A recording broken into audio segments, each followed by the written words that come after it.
individuals. It's not just there are a few bad apples. Yes, they're targeting this because of the chaos that we work in, and we have to do everything to ensure that those people are spotted and that other organisations that might be potentially hiring them in the future do not.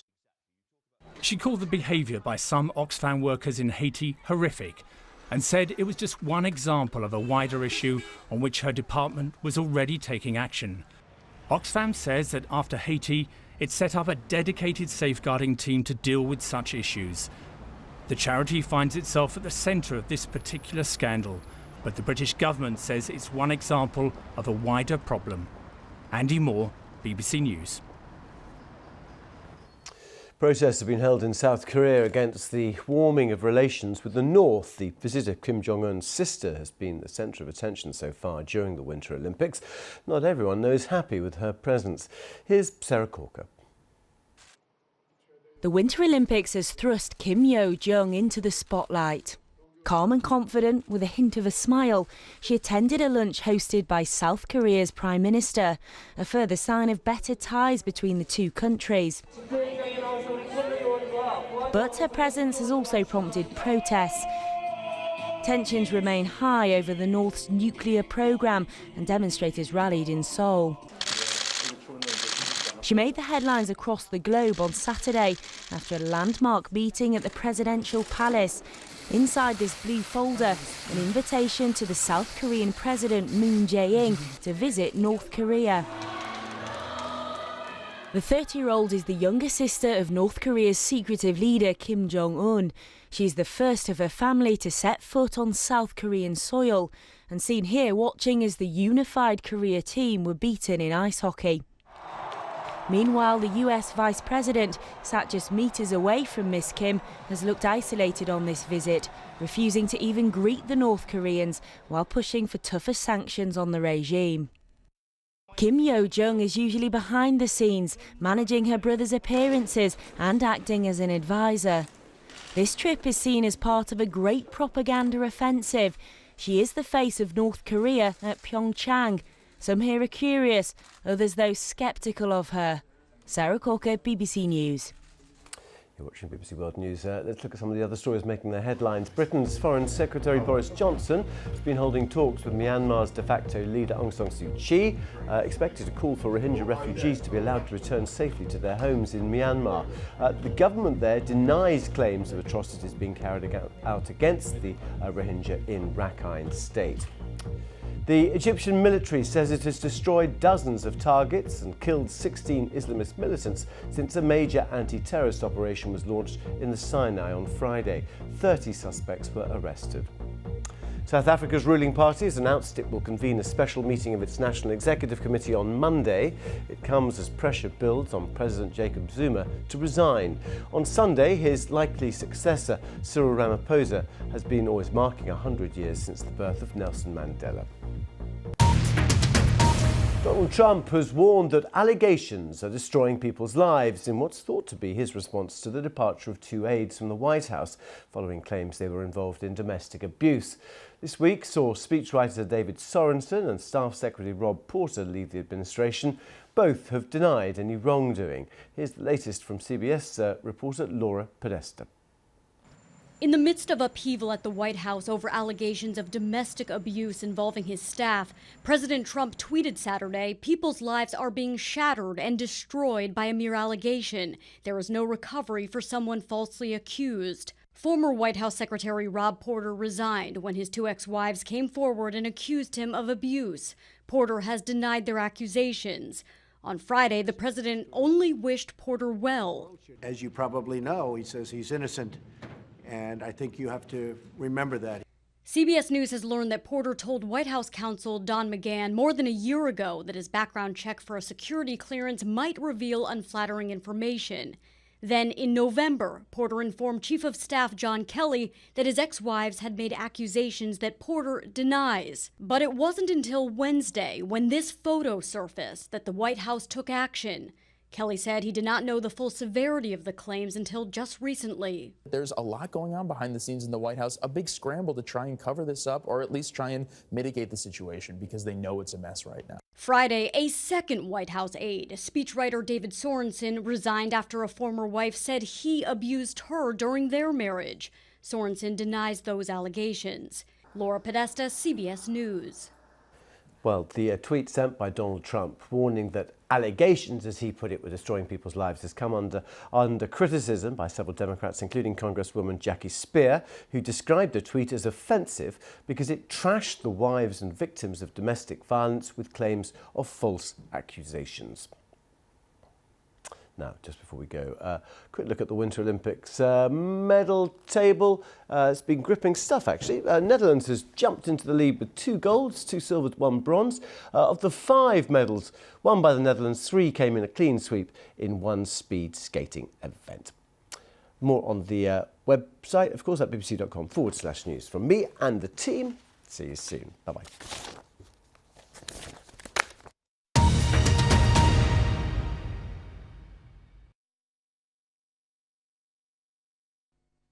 Hello there. There's a real mixture of weather conditions going on across Europe at the moment. One thing's for sure, though, much of the continent is pretty cold, particularly across northern and western areas. But across the southeast, though, it's unusually warm. That goes for the eastern Mediterranean, parts of Cyprus and into Turkey. But we do have an area of low pressure bringing some pretty wet weather to Greece, the islands, and into western parts of Turkey through Sunday. Meanwhile, it's wet and windy across the northern half of Europe.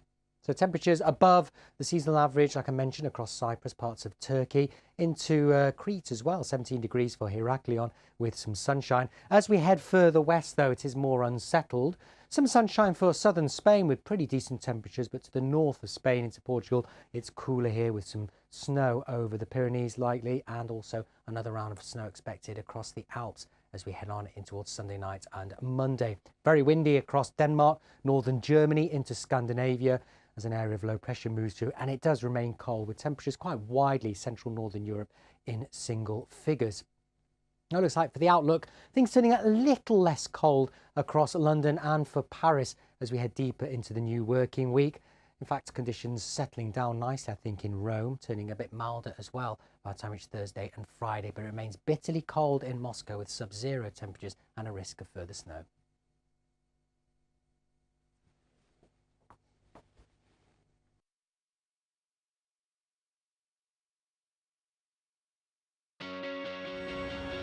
Every destination has new secrets to discover. Wow, this place is just hewn out of rock. It's incredible to believe that no one really knew about it.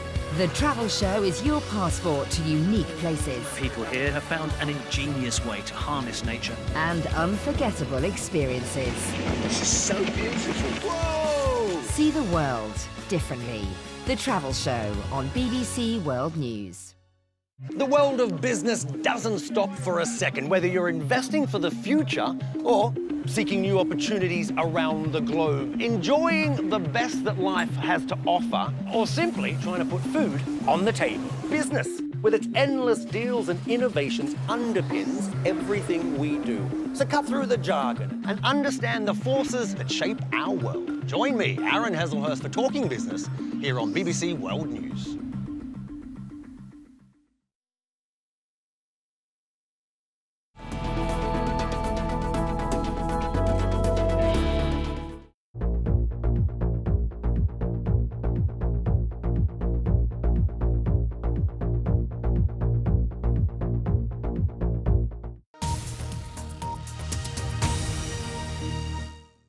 You're watching BBC World News.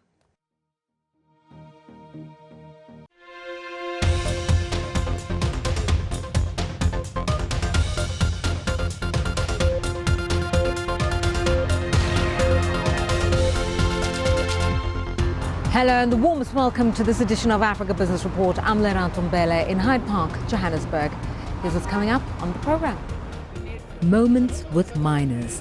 And even though things look positive for the industry, strained relations with governments have added tensions to this year's African Mining Conference. Trouble? What trouble? The Capitec boss says his bank is not a loan shark. We disagree completely. We believe we're transparent as part of our DNA. So we've got nothing to hide. And weaving their way to success, we visit 3 entrepreneurs in different strands of the hairdressing industry.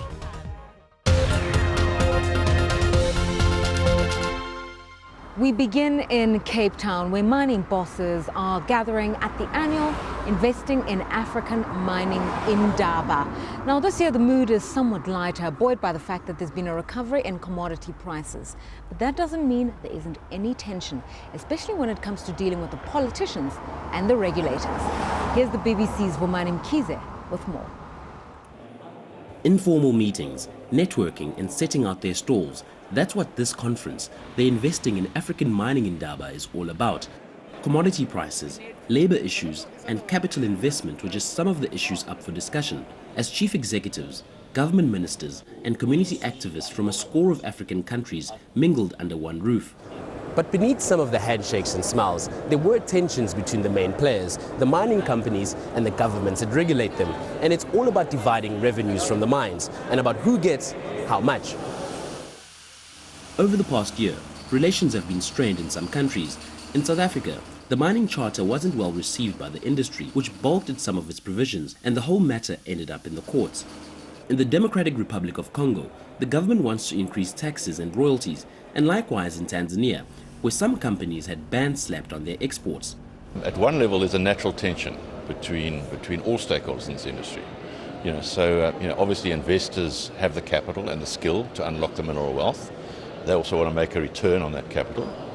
Governments, as the custodians of the mineral wealth on behalf of the country, want their share of their what is theirs, and obviously communities and civil society. A lot of them, there's a very close bond between the people and the land on this continent, and people that live on top of mineral resources feel a real sense of ownership. But for the mining companies, there's a chance that investors will be put off if the regulatory environment is seen as being too harsh.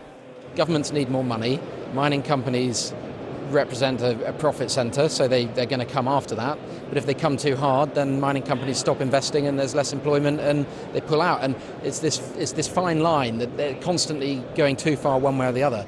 Striking a lasting and stable balance that works for all parties is ideal, but often not achievable. But it's certainly something that big international institutions like the World Bank feel is worth aiming for.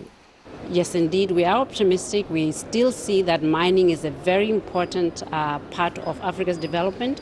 We see that governance particularly is vital for reduction of poverty. We see that private sector investment is a valuable partner in that space, and that it's not one or the other. It's more how we incrementally continue to work to make sure we end up in a place where there's mutual benefit. That mutual benefit means more returns for investors, more money for government coffers, and more jobs for mining communities. But for it to come about, the level of animosity between companies and governments in some African countries needs to cool off, and that might not happen for some time. That's the BBC's Vumani Mkhize reporting there. Now let's talk about Capitec. They're one of the newest players in the South African banking space, but have made great strides in just 16 years. They have a branch network of about 800 and they have nearly 2 million customers on their books. Their model is to offer banking services to low-income earners and to give them attractive interest rates. But there's an American research firm known as Viceroy that has accused Capitec of operating like a loan shark. And that report has set shockwaves across the industry. And so to that end, the BBC's Matthew Davis met up with Gerrie Fourie, the chief executive of Capitec, to get his response to this report.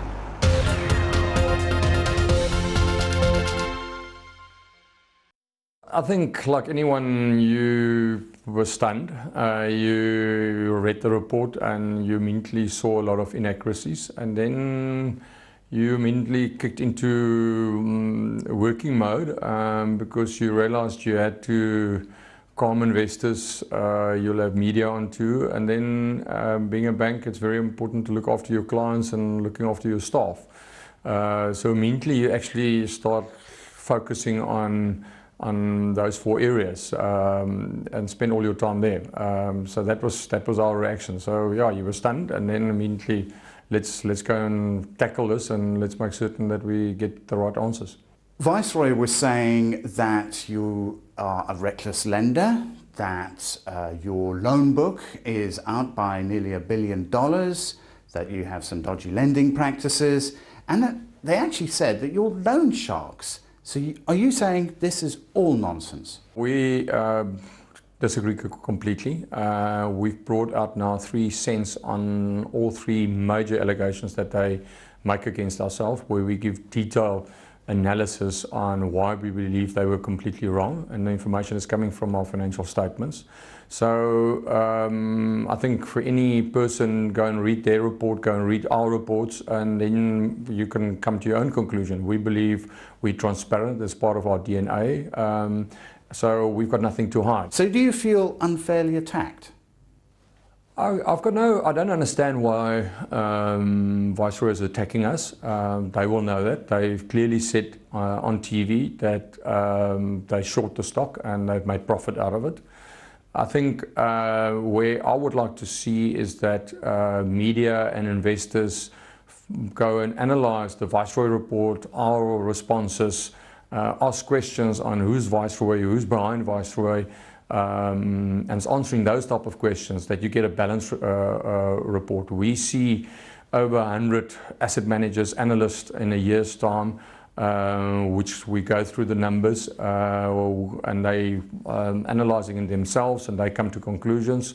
To date, Viceroy hasn't been in contact with ourselves, so we don't know who they are.